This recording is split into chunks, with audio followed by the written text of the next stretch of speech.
Au terme de la dernière année du projet Patatop, qui pour rappel a mis en comparaison un itinéraire 100% conventionnel, un itinéraire bas intrant intermédiaire et un itinéraire bas intrant extrême, nous avons réussi à réduire les intrants de l'ordre de 30% dans l'itinéraire intermédiaire et de l'ordre de 50% dans l'itinéraire bas intrant extrême.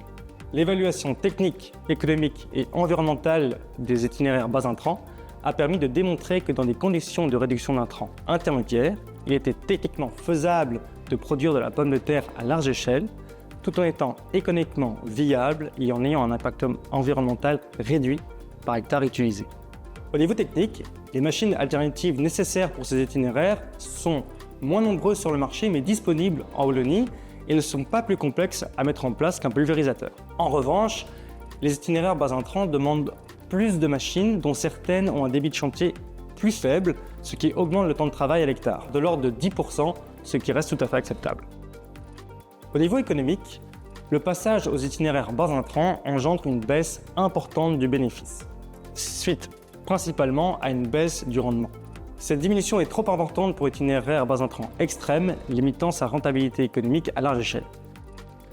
En revanche, pour l'itinéraire intermédiaire, malgré la réduction des bénéfices, celui-ci reste rentable et donc viable.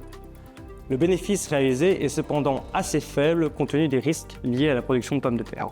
Au niveau environnemental, l'utilisation de variétés robustes combinées à des pratiques culturales innovantes permet de réduire de manière significative l'utilisation d'intrants, permettant ainsi de réduire l'impact de la culture sur l'environnement. L'analyse de cycle de vie réalisée montre en effet une diminution de l'impact environnemental par hectare cultivé. En conclusion, le projet Patatop constitue un pas important vers une production de pommes de terre plus résiliente et durable. Toutefois, afin d'assurer son adoption à large échelle, il est important de reproduire l'essai comparatif sur plusieurs années afin de favoriser l'optimisation des itinéraires bas intrants et trouver l'équilibre parfait entre d'un côté la faisabilité technique et l'intérêt environnemental de la réduction d'intrants et de l'autre la rentabilité économique.